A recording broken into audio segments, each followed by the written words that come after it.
আল্লাহর রহমতে আমরা আশা করছি যে আমাদের আগামী আমন ফলন ভালো হবে। আর আপনারা জানেন যে আপনাদের রাজশাহী অঞ্চল এবং রংপুর অঞ্চল আমরা দেশে খাদ্য ভাণ্ডার হিসেবে বিবেচনা করি গোটা দেশে। আপনাদের উদ্বৃত্ত অঞ্চল, এটা আপনাদের জন্য বিরাট একটা গৌরবের ব্যাপার।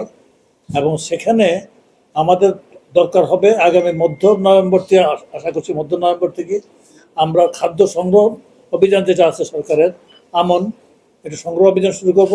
এটার বিভিন্ন প্রক্রিয়া সম্পর্কে কীভাবে অভিযানটা সফল করা যায় এ সম্পর্কে এখানে ডিসি এবং জেলা খাদ্য নিয়ন্ত্রকদের সাথে আমরা কথা বলেছি।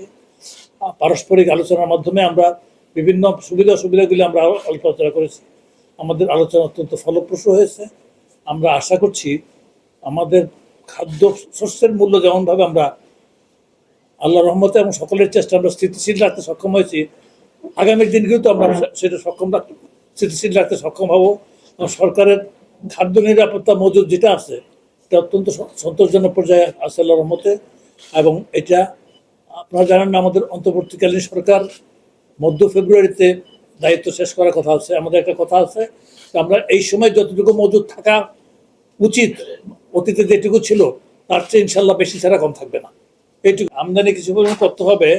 কারণটা হচ্ছে আপনার আমাদের খাদ্য তো শুধুমাত্র হিসাব করা হতো যতদিন পর্যন্ত শুধু মানুষের খাদ্য ধরা হতো চাল শুধু মানুষই খায়, কিন্তু এখন চাল কিন্তু খাচ্ছে গরু, ছাগল, হাঁস, মুরগি থেকে শুরু করে মাছ পর্যন্ত চাল খাচ্ছে। সুতরাং ওরাও যদি ভোক্তা শ্রেণীর মধ্যে আমরা ধরে নিই, এটা দোষণীয় কিছু নেই, এটা খুবই ভালো কথা। কারণ বাজার থেকে প্রকৃত দাম দিয়ে তো তাদেরকে তারা প্রতিপালন করছেন, তারা কিনছেন, এবং সেই প্রাণীগুলি আমাদের কাজে লাগে, আমরা খাচ্ছি তাদেরকে। এবং তাদেরকে পুষ্ট না করতে পারলে তো আমরা তেমনভাবে লাভবান হতে পারবো না। সুতরাং আমাদের এই বছরে অতি সামান্য পরিমাণ, গত বছর যে বেশি পরিমাণ আমদানি করতে হয়েছিল, এই বছরে আমাদের অতি সামান্য পরিমাণ আমদানি করতে হচ্ছে। আমরা মোটামুটি আমরা আশা করছি সর্বোচ্চ 4 লাখ মেট্রিক টন চাল আমরা আমদানি করব।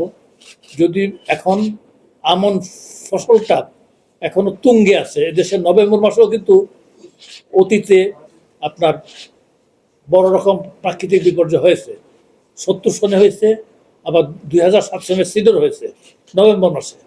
তো সুতরাং আমরা শুধু আল্লাহর কাছে পানা চাইব যে কিন্তু কিছু হবে না, তাহলে আশা করছি যে আমরা এই আমদানি 4 লাখ টন যেটা রাখছে চাল আমদানি, এতে আমরা সীমিত রাখতে পারবো। আলী ইমাম মজুমদার স্যার অনুষ্ঠানে সেটা আমরা কৃষি বিভাগের দৃষ্টিতে নিয়েছি। এছাড়া ধানের ফসল